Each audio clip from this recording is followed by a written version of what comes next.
숨지 마소서. 내게 굽히사 응답하소서. 내가 근심으로 편하지 못하여 탄식하오니 이는 원수의 소리와 악인의 압제 때문이라. 그들이 지약을 내게 더하며 노아의 날을 핍박하나이다. 내 마음이 내 속에서 심히 아파하며 사망의 위험이 내게 이르렀도다. 두려움과 떨림이 내게 이르고 공포가 나를 덮었도다. 나는 말하기를 만일 내게 비둘기같이 날개가 있다면 날아가서 편히 쉬리로다. 내가 멀리 날아가서 광야에 머무리로다. 내가 나의 피난처로 속히 가서 폭풍과 광풍을 피하리라 하였도다. 내가 성내에서 강포와 분쟁을 보았사오니 주여 그들을 멸하소서. 그들의 혀를 잘라 버리소서. 그들이 쥐하로 성벽 위에 두루 다니니 성중에는 쥐약과 재난이 있으며 악독이 그 중에 있고 압박과 속임수가 그 거리를 떠나지 아니하도다. 나를 책망하는 자는 원수가 아니라 원수일진대 내가 참았으리라. 나를 대하여 자기를 높이는 자는 나를 미워하는 자가 아니라 미워하는 자일진대 내가 그를 피하여 숨었으리라. 그는 곧 너로다. 나의 동료, 나의 친구요, 나의 가까운 친구로다. 우리가 같이 재미있게 의논하며 무료와 함께하여 하나님의 집 안에서 다녔도다. 사망이 갑자기 그들에게 임하여 산채로 수월에 내려갈지어다. 이는 악독이 그들의 거처에 있고 그들 가운데 있음이로다. 나는 하나님께 부르짖으리니 여호와께서 나를 구원하시리로다. 저녁과 아침과 정오에 내가 여호와께서 내 소리를 들으시리로다. 나를 대적하는 자 많더니 나를 치는 전쟁에서 그가 내 생명을 구원하사 평안하게 하셨도다. 옛부터 계시는 하나님이 들으시고 그들을 낮추시리이다. 그들은 변하지 아니하며 하나님을 경외하지 아니함이니이다. 그는 손을 들어 자기와 화목한 자를 치고 그의 언약을 배반하였도다. 그의 입은 우유 기름보다 미끄러우나 그의 마음은 전쟁이요 그의 말은 기름보다 유하나 실상은 뽑힌 칼이로다. 네 짐을 여호와께 맡기라. 그가 너를 붙드시고 의인의 요동함을 영원히 허락하지 아니하시리로다. 하나님이여 주께서 그들로 파멸의 웅덩이에 빠지게 하시리이다. 피를 흘리게 하며 속이는 자들은 그들의 날에 반도 살지 못할 것이다. 나는 주를 의지하리이다. 아멘. 할렐루야. 오늘은 시편 55편 1절부터 23절까지 본문의 말씀을 중심으로 원수의 소리와 압제로 인한 탄식이라는 제목으로 하나님의 말씀 전하도록 하겠습니다. 오늘 본문의 말씀은 역시 다윗이 그의 원수들로 인해서 큰 압제 가운데 있음을 말씀하고 있습니다. 이는 오늘 1절 2절에 보면 하나님께 부르짖는 다윗의 모습이 나옵니다. 하나님이여 내 기도에 귀를 기울이시고 내가 간구할 때에 숨지 마소서. 내게 굽히사 응답하소서. 내가 근심으로 편하지 못하며 탄식하오니.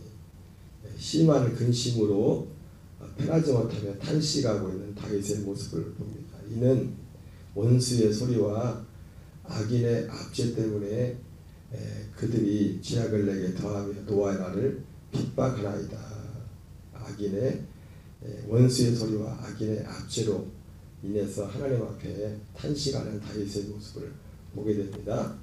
구석구석에 다윗이 얼마나 그가 처해 있는 그 상황 속에서 그 상황이 급박하고 어려웠는지를 보여주고 있습니다. 특별히 이 시편 55편은 다윗의 생애 가운데서 다윗이 그 아들 압살롬의 반란으로 인해서 이제 왕의 자리를 뺏기고 왕의 자리는 고사하고 이제 목숨이 어느 한순간에 천각에 달려있는 그런 쫓기는 그런 상황 가운데 하나님 앞에 드렸던 기도입니다. 그러나 결국 하나님께서는 다윗의 기도를 들으시고 다윗을 그 고난에서 건지신 것을 우리는 잘 알고 있습니다.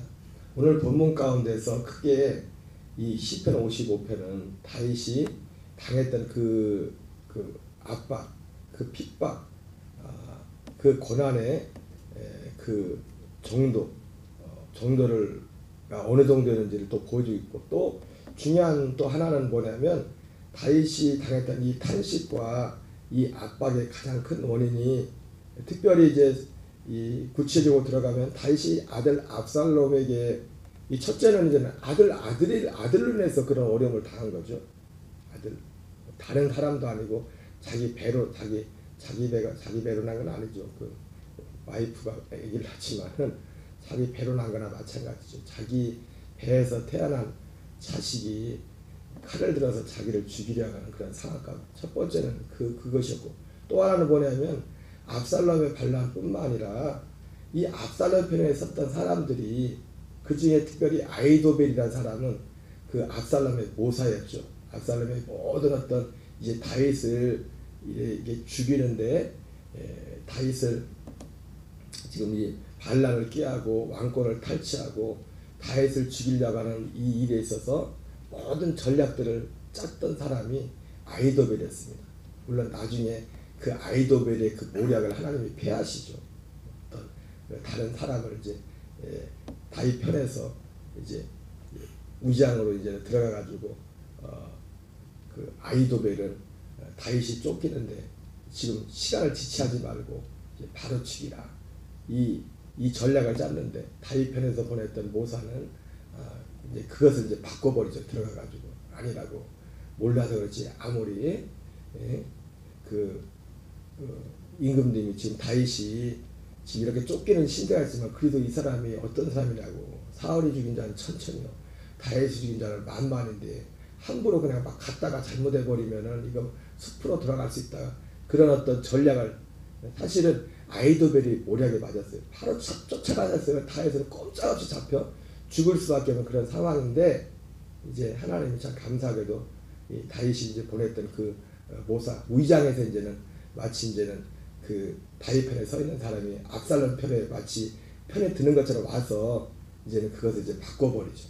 그래서 하마터면은 아히도벨이 모략에 서버렸으면은 다윗이 꼼짝없이 거기서 생이 끝나는 건데, 그가 하나의 그 전략이 바뀌고, 어쨌든 이 아히도벨이라는 사람은 압살롬 편에서 보면 그 아버지 아들의 왕권을 탈취하고 하는 모든 일련의 과정 가운데 실제로 모든 전략들을, 모든 실행하는 것들을 추진했던 사람이 아히도벨이라는 사람이었습니다. 근데 중요한 게 뭐냐면 이 아히도벨이라는 사람이, 오늘 다윗이 이 탄식이 지금 그가 당하고는 그 아들에게 쫓기고, 또 들리는 소문에는 그 아들 압살롬이 자기의 후궁들과 백주 대낮에 사람들 다 보이는 앞에서 관계를 갖고 그런 몹쓸 짓을 하여 완전히 아버지를 완전히 이제 아버지가 아니죠. 아버지가 어떻게 그렇게 할 수가 있습니까? 옛날에도 임금자리는 부자간에는 나누지 못한 말이, 얘나 서양이나 동양이나 뭐 전 세계가 똑같은가 봅니다. 어떤 자리에 대해서. 그러나 그 모든 그런 일련의 과정 그 자체가 그에게 탄식거리였는데, 그 벌어진 상황이 자체도 탄식이지만은 다윗에게 있어서 정말 탄식의 원인은 뭡니까? 여기 나오는 것처럼 12절 이하에 보면은 나를 책망하는 자는 원수가 아니라 원수일진데 내가 참았으리라. 나를 대하여 자기를 높이는 자는 나를 미워하는 자가 아니라 미워하는 자일진데 내가 그를 피하여 숨었으리라. 그는 곧 너로다. 나의 동료, 나의 친구요, 나의 가까운 친구로다. 우리가 같이 재미있게 의논하며 무리와 함께하여 하나님의 집안에서 다녔도다. 지금 아들 압살롬은 뭐 둘째 치고라도 오늘 이 다윗을 죽이는데, 다윗의 왕권을 탈취하고 이 모든 악행을 행하는 그 중심에 있어서 아히도벨이라는 사람이 한때 어떤 사람이었다는 겁니까? 다윗과 함께, 다윗과 요즘 말하면 절친했다는 거죠. 나를 책망하는 자는 원수가 아니라, 지금 아히도벨을 두고 말하는 겁니다. 뭐 압살롬은 볼 것도 없고 아들이니까. 나를 책망하는 자는 원수가 아니라 원수일진데 내가 참았으리라. 나를 대하여 자기를 높이는 자는 나를 미워하는 자가 아니라 미워하는 자일진데 내가 그를 피하여 숨었으리라. 아예 원래부터 미워하는 자였다면 원래부터 지금 다윗이 당하는 지금 이런 상황들이, 이 절체절명의 상황들이 원래부터 싸우는 그런 원수였다면 그렇다 이거예요. 뭐 그럴 수 있는 거니까 지금 원래부터 싸웠으니까. 근데 지금 다윗을 지금 이 목숨이 천국에 갔다는 그런 상황까지 몰아간 사람이 원수가 아니라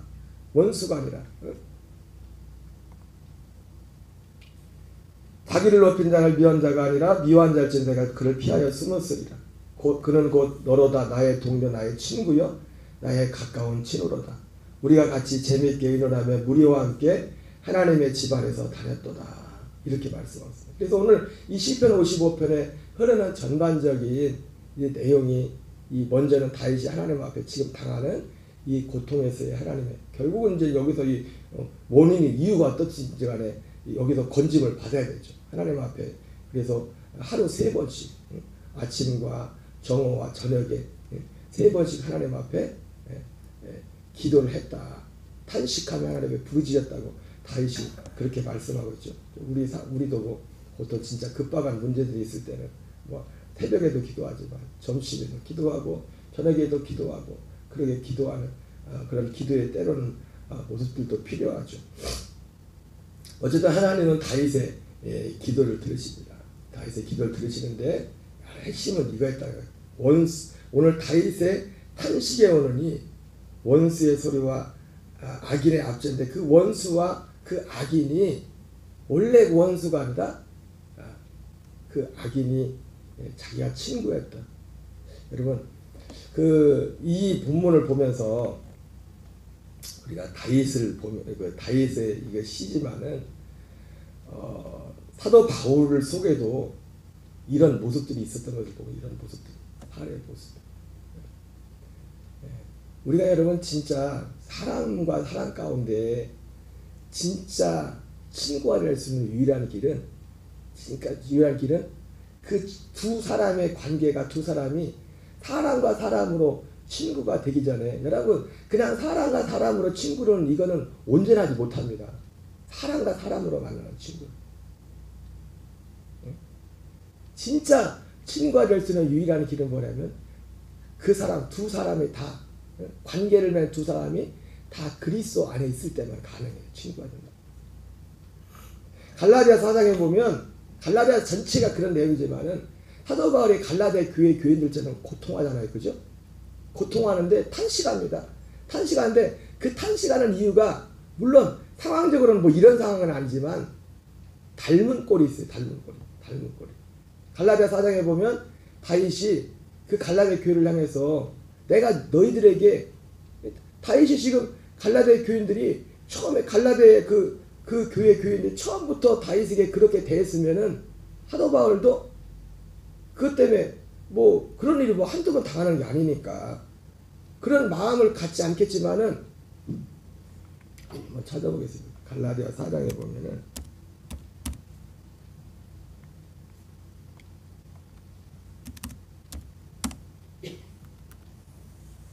12절부터 한번 읽겠습니다. 형제들아 내가 너희와 같이 되었은즉 너희도 나와 같이 되기를 구하노라. 너희가 내게 해롭게 하지 아니하였느니라. 내가 처음에 육체의 연약함으로 말미암아 너희에게 복음을 전하는 것을 너희가 아는 바라. 너희를 시험하는 것이 내 육체에 있을 때 이것을 너희가 업신여기지도 아니하며 버리지도 아니하고 오직 나를 하나님의 천사와 같이 또는 그리스도 예수와 같이 영접하였도다. 바울이 갈라디아 교회에 복음을 전하러 갔을 때 육체의 어떤 약함이 있었죠. 육체. 그래서 사도 바울이 고린도서 12장에서도 그 육체의 가시, 사단의 가시라고 그렇게 표현되고 있는데 거기에서 자기를 치료해 주기를 하나님 앞에 3번을 간절히 기도했지만 하나님께서 내 은혜가 내게 족하도다. 뭐 그런 응답을 받았지만은 어쨌든 갈라디아 이 지역에 가서 복음을 전할 때에도 바울에게 육체의 약함이 있어요. 그래서 내가 처음에 육체의 약함으로 말미암아 너희에게 복음을 전한 것을 너희가 아는 바라. 너희를 시험하는 것이 내 육체에 있을 때 이게 시험거리입니다. 어떻게 믿음이 약한 자들에게 아니 목사가 왜 당신 건강에 잘 챙기시오 못한다. 만약에 사도 바울이 내가 병자를 위해 기도해줄게 그러면 교회들이 아니 목사님 병이나 고치지 목사님 병이나 고치지. 그래서 사도 바울이 말했다. 이게 너희를 시험하는 거지. 이게 교인들에게 시험거리가 다윗의 바울의 육체 가운데 있었다. 육체 가운데 그죠? 무슨 말인지 이해가 되죠, 그죠? 목사는 막 쫙쫙 막 가난하게 살면서 내가 우리 교인들을 축복을 해서 기도해주겠습니다. 물론 그건 좀 다른 거지만 일단 시험거리가 육체에 있을 때 이것을 너희가 업신여기지도 아니하고 그런데 그것이 전혀 갈라디아 교인들에게 시험거리가 되지 않았다는 거예요.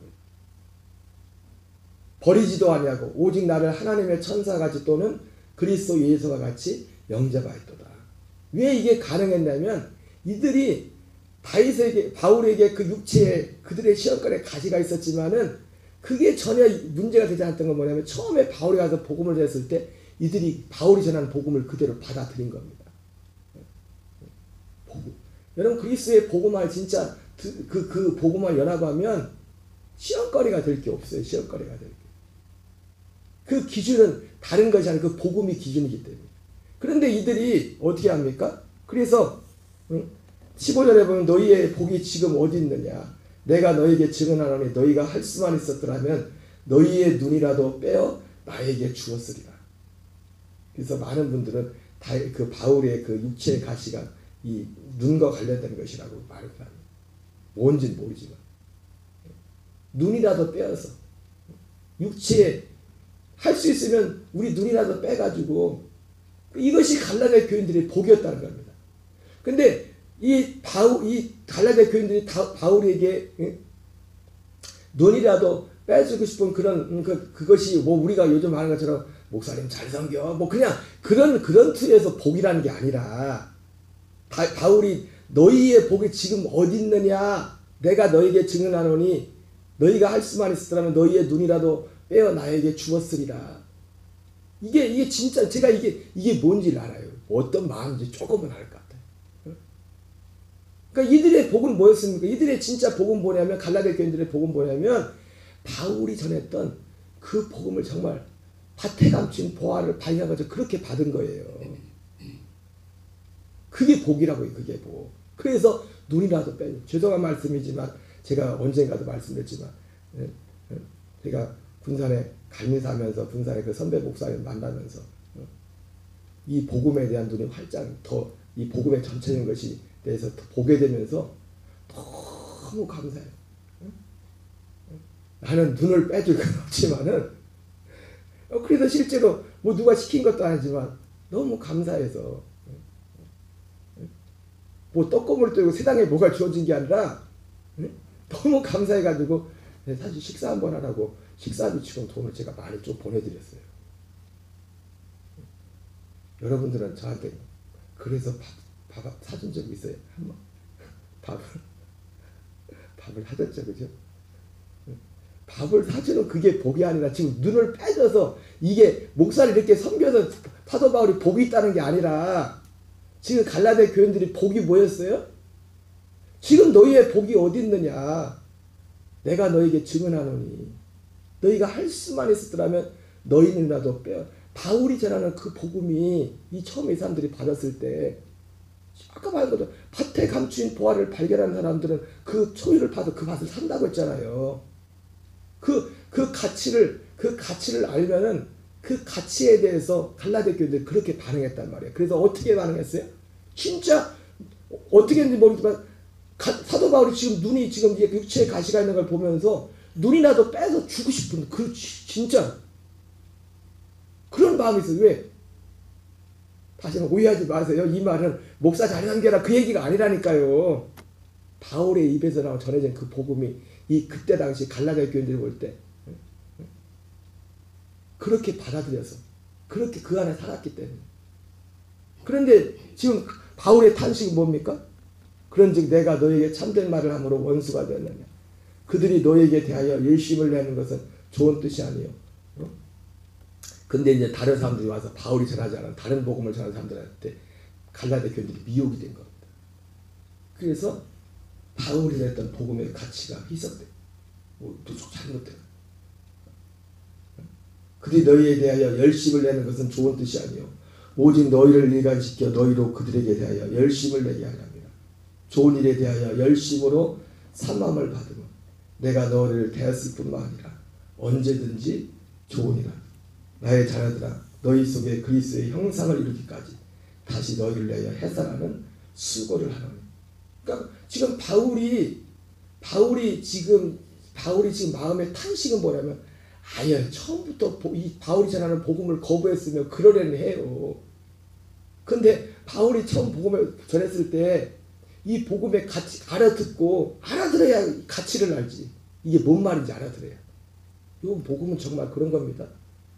복음은 진짜 알아들으면, 이걸 알면은 그 가치가 뭔지를 알면 이런 거라고요. 복음이란 것은 복음을 전하는 사람이나 복음을 받는 사람이야.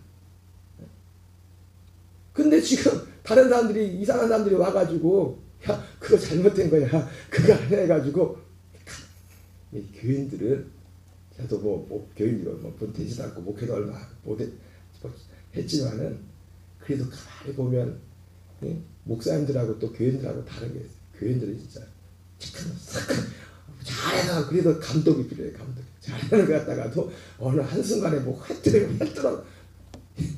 그래서 예수님이 양 같아서 각기 제 길로 간다고 하는데, 항상 우리 자신에게 그런 요소들이 있어요. 요는 뭡니까? 오늘 바울의 고통도 탄식도 뭐냐면, 원래부터 오늘 다윗이 말했던 것처럼 나를 힘들게 한 자가 원수 있을진데 내가 참았을 것이다. 원수가 안 했다는 거죠. 다윗이 친구예요. 그 고통. 오늘 바울의 갈라디 교회에 나갈 바울의 고통이, 당신들이 원래부터 그랬으면 내가 이해하는데, 아니 언제는 눈이라도 빼가지고 출판했었는데, 그 바울의 그 탄식이 마음속에 있습니다. 그래서 내가 다시 너희를 위하여 해산하는 수고를 하노니. 여러분, 우리가 아까 제가 그런 말씀드렸잖아요. 사람으로서, 우리가 사람으로서 어떤 사람과 사람이 온전히 하나 되는 유일한 길은요, 사람으로서는 하나 될 수가 없어요. 두 사람이 다 그리스도의 복음 안에, 복음이 결국 뭡니까? 우리 안에 그리스도의 형상을 이루는 거예요. 그리스도의 어제 제가 설교 중에도 그런 말씀했지만, 그리스도의 형상을 이룸에 있어서 그 앞에 조건이 뭡니까? 먼저 그리스도와 함께 죽는 거예요. 죽는 거예요. 근데 우리 옛사람은요, 싫어해요. 내가 죽는 걸 싫어한다. 그래서 가슴 아픈 일이 있지만은 이렇게 보다 보면 우리 교인들 가운데 그럴 가능성이 있어요. 그렇게 이 복음을 받고 처음에 하다가 어느 한순간에 이게 싹 돌아가면 자기가 드러나기 시작합니다. 자기가 그렇게 그게 좋은가? 여러분, 나로 사는 게 얼마나 힘든 건지 아십니까? 사실은 예수님이 수고하고 무거운 짐진 자를 다 내게로 오라고 했잖아요. 그 수고하고 무거운 짐이 죄의 짐이 뭔데요? 나야. 나 옛사람, 내 자존심, 내 정과 욕심, 내 명예와 그 모든 것들. 그러니까 세상은 그래서 복음을 싫어합니다. 진짜로 여러분, 세상과 복음은 반대예요. 절대로 하나 될 수가 없어요. 복음이라는 것 자체가 육신의 적용, 안목의 적용, 이생의 자랑을 십자가에 못 박는 데부터 시작되기 때문에, 그게 처리되어야 그 다음에 그리스도의 형상을 이루는 과정이 있는 거예요. 이런 복음들을, 그러니까 저는 실제로 그 목사님한테 그렇다고 제가 개인 교습을 받은 것도 아니에요. 그냥 그 목사님이 올려놓은 유튜브를 보면서 제가 어떤 복음에 대한 전체적인 윤곽되는 보면서 진짜 내 눈이라도 빼주고 싶다. 난 눈을 빼줄 수도 없지만은 내 마음에 그냥 지나가지 못하겠다. 너무 감사해서. 감사는 하나님께 감사하지만은 그 목사님을 통해서 그 복음이 제게 전달됐기 때문에. 갈라디아 교인들이 그랬단 말이에요. 그랬어요. 근데 어느 날 보세요. 제가 그래서 어제 설교 때도 잠깐 만나서 얘기했던 얘기지만, 오늘 근데 갑자기 가서 제가 그 목사님이 제가 그렇게까지 했던 사람인데, 예를 들자면 내가 해가지고 아니 목사님 이거 잘못된 거야 하고 이제는 완전히 생활로 싹 등 돌리고 그래. 그 목사님 얼마나 속상하겠어요, 그죠? 그 인간적인 것 때문에가 아니라, 여러분 솔직히 제가 하는 말씀이지만 우리 교인들 몇 안 되지만요, 이게 사실은 가장 큰 힘과 기쁨은 헌금을 많이 해도 기쁘고 뭐 해도 기쁘겠지만은 이 복음의 가치를 함께 공유하는 것, 그 이상 그것보다 먼저는 없어요.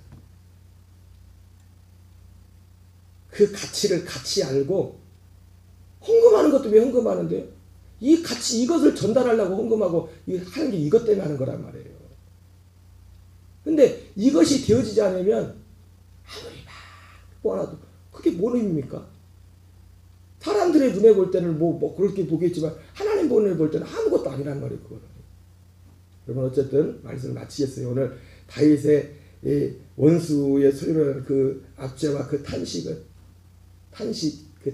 보면서 그는 그대로 그의 상황 속의 탄식이지만 그 탄식의 원인이 원수 때문에가 아니라 원래부터 힘들게 했던 사람이 아니라 오늘 사도 바울이 지금 탄식은 원래부터 사도 바울을 대적했던 사람들이 아니라 눈이라도 빼주려고 했었는데 지금 사도 바울의 복이 아까 말했던 것처럼 사람과 사람으로 잘해서가 아니라 지금 이들의 복은 뭐였어요? 이들의 복은 목사를 잘 섬겨서 복이다 그게 아니라 이 바울이 됐던 그 복음 바울의 복음이 아니잖아요. 하나님의 복음이잖아요. 그 복음을 눈이라도 빼주고 싶을 만큼 그렇게 소중하게 생각했던 그 사람인데 오늘날 갑자기 그거 아니야. 그거 잘못된 거야. 컸어. 여러분 그리스도의 복음의 모든 것들은 다 어디로 가는 거냐면 옛사람으로 가는 거예요. 옛사람. 자기로 사는 거예요. 예수를 말하면서도 자기로 살게 하는 거라고. 자기 열심으로, 자기 의로. 그래서 결정적인 순간에 오면 자기가 되는 거예요. 결정적인 순간에. 여러분 그리스도 복음하는 사람들은 항상 우리에게 표정이 있어야 돼요. 내가 주와 함께 죽었으니 모든 상황에서. 모든 상황에서. 여러분 오직 이 복음 안에서 함께 나가는 저와 여러분 되시기 바랍니다. 주기도문을 마치겠습니다. 하늘에 계신 우리 아버지여 이름이 거룩히 여김을 받으시오며 나라 임하옵시며 뜻이 하늘에서 이루어진 것 같이 땅에서 이루어지이다. 오늘날 우리에게 일용할 양식을 주옵시고